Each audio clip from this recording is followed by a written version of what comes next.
RCR, la red que comunica y une al Perú. Vamos a traer hasta Juliaca. Le agradecemos la amabilidad que siempre tiene con RCR, Red de Comunicación Regional, el doctor Alberto Quintanilla. En su momento ha sido congresista de la República, columnista del diario Correo, analista en temas políticos. Qué gusto saludarlo, don Alberto. Buen día, muy amable. Buenos días, señor José Hernández. Gracias por la entrevista y mis reiterados saludos al pueblo de ustedes. Estamos en medio de una declaratoria del estado de emergencia. Usted en su reciente columna en el diario Correo dice, se van unos, se van todos. ¿Cómo está analizando el panorama político? Mire, yo creo que lo que ocurre en el país es una protesta de los sectores históricamente marginados que han tenido ocasiones de elegir presidentes, pero los han decepcionado. No me refiero a Alberto Fujimori, Ollanta Humala, Alejandro Toledo y también Pedro Castillo. Creo que en esta oportunidad la población no está saliendo a defender a Pedro Castillo, lo que está saliendo es a exigir un cambio real en el país. Y lo que debería hacer la presidenta Dina Boluarte es dar ese mensaje, no solo decir adelantamos elecciones, sino adelantamos elecciones trabajando por un Perú más igualitario, con menos exclusiones, sin tanta pobreza y desigualdad. En esa línea, doctor Quintanilla, ¿no?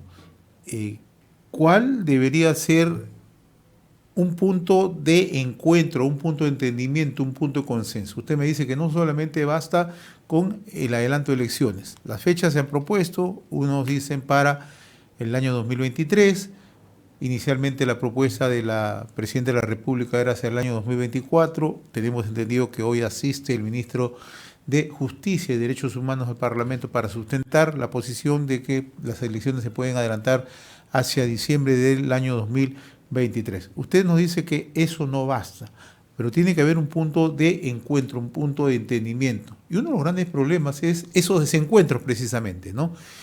Entre dos actores cruciales, quizás no nos parecen trascendentes en este momento por la protesta que hay en el interior del país, pero que de una u otra manera marcan justamente el tema de institucionalidad, el Ejecutivo y el Legislativo. ¿Cómo nos ponemos de acuerdo? Bueno, yo creo, digamos, que es un buen mensaje el ya haber planteado que va a haber elecciones para que se elijan nuevos congresistas y nuevo Poder Ejecutivo. Es un buen mensaje también haber planteado la posibilidad de que se adelante algunos meses de la propuesta inicial. Pero creo yo que lo que tranquilizaría más a la población es decirle que todos queremos comprometernos a trabajar por un Perú con menos desigualdad, con menos pobreza y que trabaje por darle oportunidad de progresar a todos, ¿no? Porque decir, por ejemplo, caminamos a una nueva constitución o elecciones generales no es suficiente en mi opinión. Yo creo que la gente viene hace buena cantidad de años y en buenos gobiernos atrás esperando, digamos, que alguien les diga que el Perú puede ser construido con mejores oportunidades para todos y con menos desigualdad, ¿no? Usted ha tocado un tema central, un tema meridiano, ¿no? Cómo acortamos las desigualdades, ¿no? Y me parece bien cuando usted establece que los gobiernos en general, en las últimas 2 o 3 décadas, el Estado ha estado ausente, ¿no?, de aquellas poblaciones que tanto lo requieren, ¿no? Pero para ello se requieren acuerdos muy concretos, se requieren un acuerdo de largo plazo, en educación, en salud, en infraestructura, cosas que no tenemos en el país. ¿Por qué? Porque más hemos ido a la confrontación, más hemos ido a la cosa menuda, a la cosa circunstancial de coyuntura y no nos hemos preocupado de establecer políticas que puedan ser sostenibles en el tiempo. Este es un momento bastante delicado, don Alberto. O sea, a partir de aquí, ¿cómo nos sentamos a conversar? Porque hemos escuchado voces discrepantes, se las menciona en el propio Congreso, ¿no? Bancada de Perú Libre votó para la vacancia de Pedro Castillo, pero ahora tenemos otra versión, ¿no? ¿No? Que se vaya también la señora Boluarte.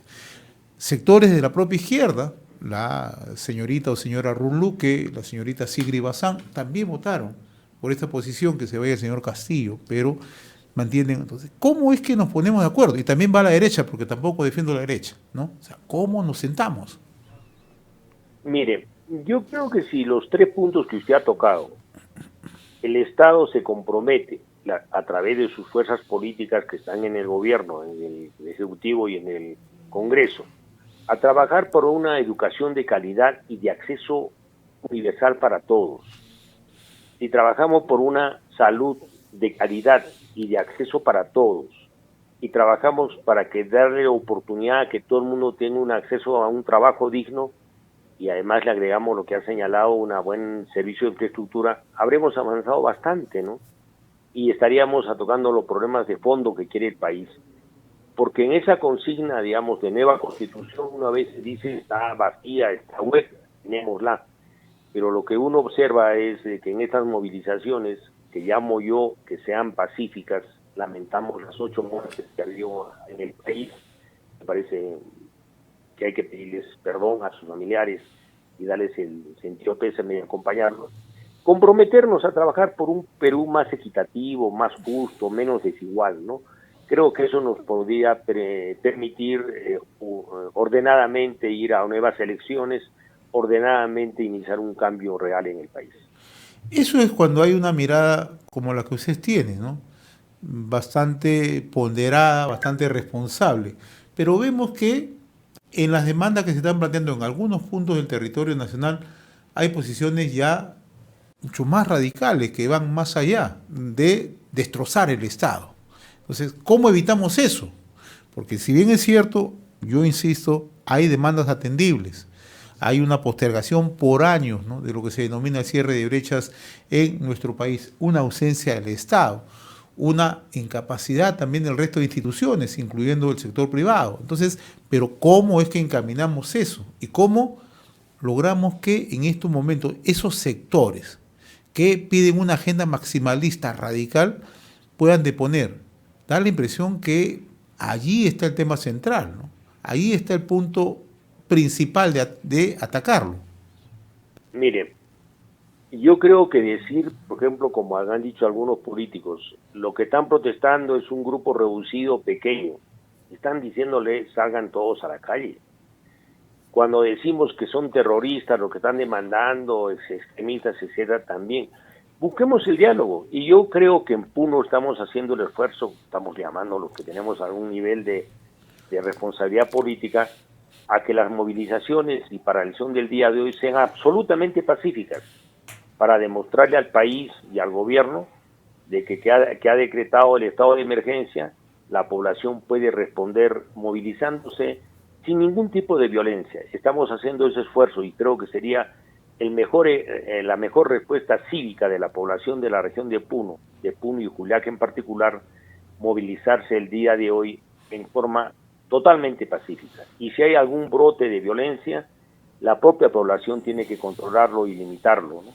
Porque realmente tenemos que demostrarle a las clases dominantes que siempre han ninguneado a los de abajo, que los de abajo sí tienen voluntad de diálogo y sí tienen voluntad de construir un Perú mejor para todos.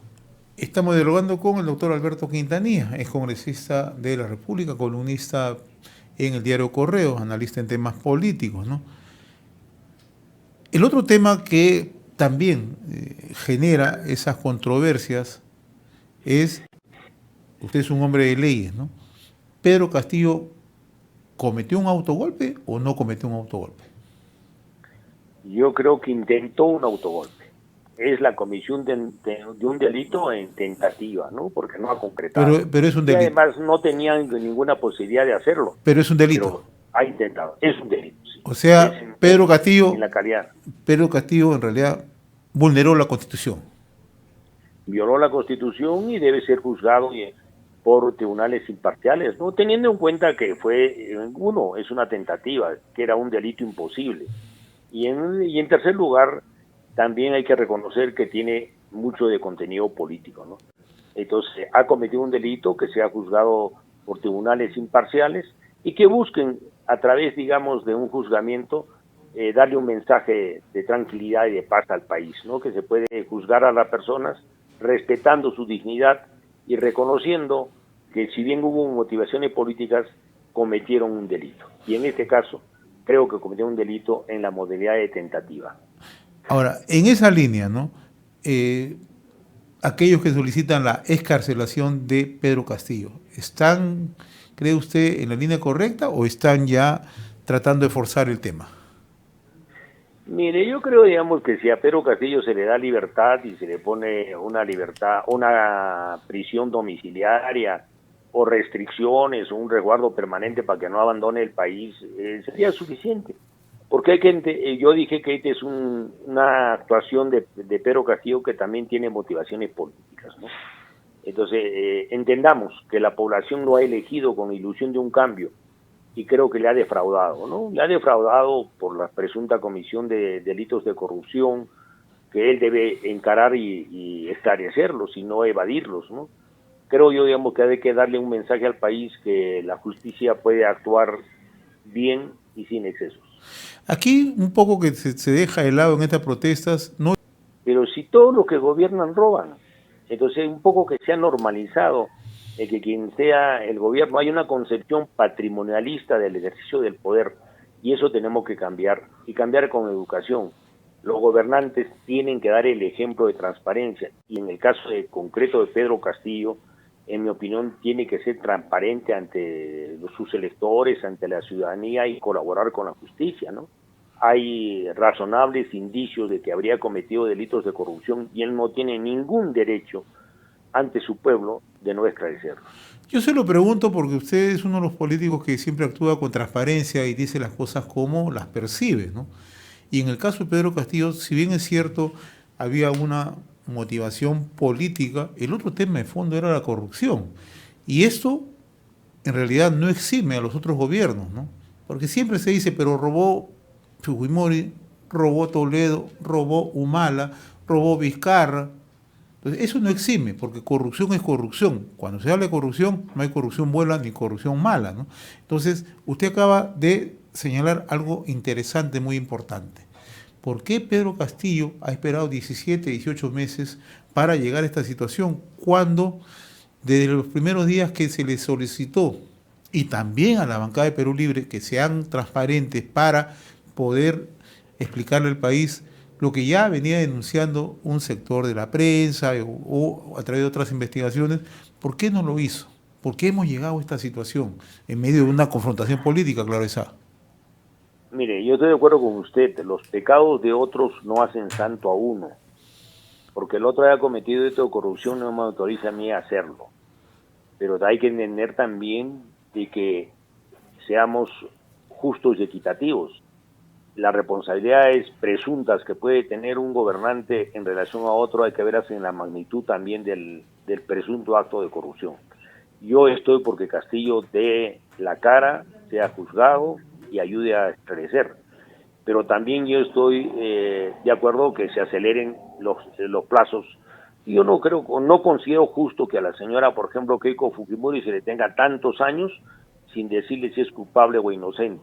Para mí es culpable, pero la justicia tiene que decirlo y decirlo oportunamente. Justicia que tarda no es justicia, ¿no?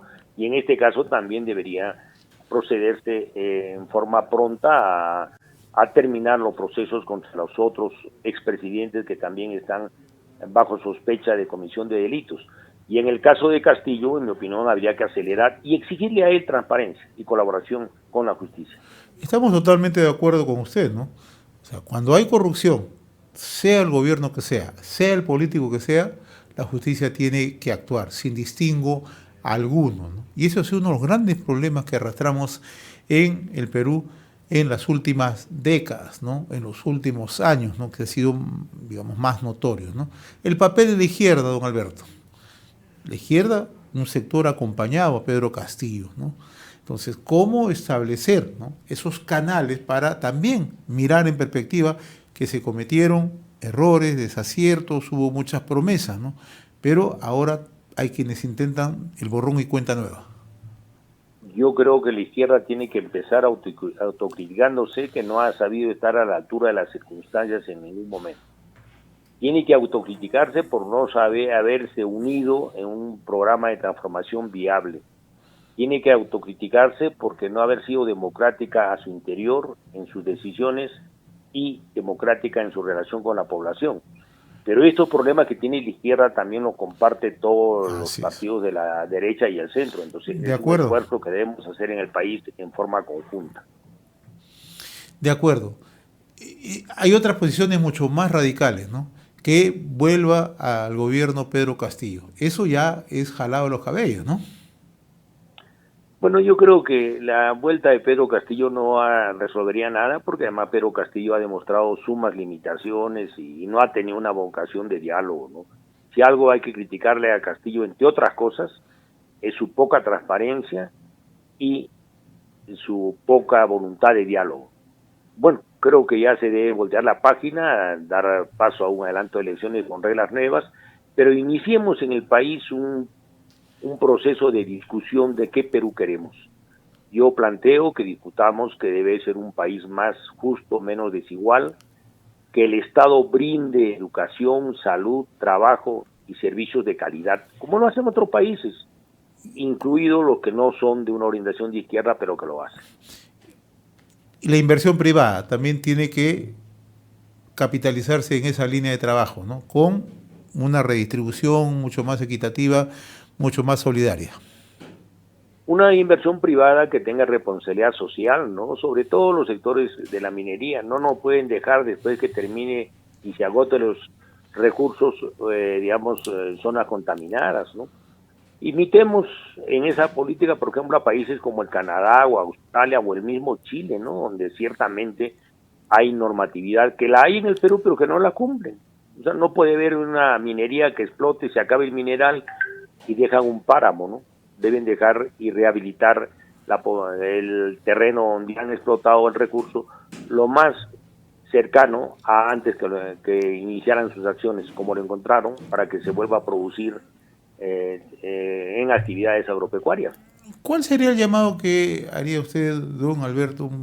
Usted es un veterano político, siempre se le ha conocido esa visión transparente desde su posición de izquierda responsable, ¿no? ¿Cuál sería un llamado que haría a las distintas colectividades en el país que en estos momentos protestan, que en estos momentos están algunos saliendo a las calles, bloqueando las pistas, bloqueando las vías, ¿no? Generando en otros casos acciones vandálicas, ¿no? Porque lo que hemos visto en el Cusco, lo que hemos visto en Arequipa, naturalmente eso no se puede justificar. ¿Cuál sería usted el pedido que haría o la demanda o la reflexión en este momento? Bueno, yo llamaría a que salgamos a la calle en forma cívica, en forma totalmente pacífica, y demostrémosle al país y a nuestros gobernantes de que sí se puede protestar pacíficamente. No es así, no es correcto ningún acto de violencia, y parémoslo, hagamos el esfuerzo porque no deslindar con ello y decirles a los violentistas que también protesten en forma pacífica. Hagamos de esta jornada una fiesta cívica y que realmente, logremos una solución. Démosle una lección al país que sí se puede protestar sin hacer acciones violentas. Don Alberto Quintanilla, ha sido un gusto conversar con ustedes, como siempre, ¿no? Esta es una ventana abierta para recoger opiniones de distintas ópticas, ¿no? Y eso es precisamente de lo que hemos debido buscar y seguiremos intentando hacerlo, ¿no? Un respeto a la democracia. En la democracia respetamos todos los puntos de vista, respetamos las opiniones, pero también lo más importante es cuando se plantean salidas, ¿no? Salidas ordenadas dentro del marco de la legalidad. Ha sido un gusto conversar con ustedes, don Alberto. Gracias, señor Hernández, y un saludo a todos sus amables televidentes. Un abrazo y buenos días. Gracias. Un abrazo. Conversábamos con el doctor Alberto Quintanilla directamente desde unos momentos. RCR, la red que comunica y une al Perú.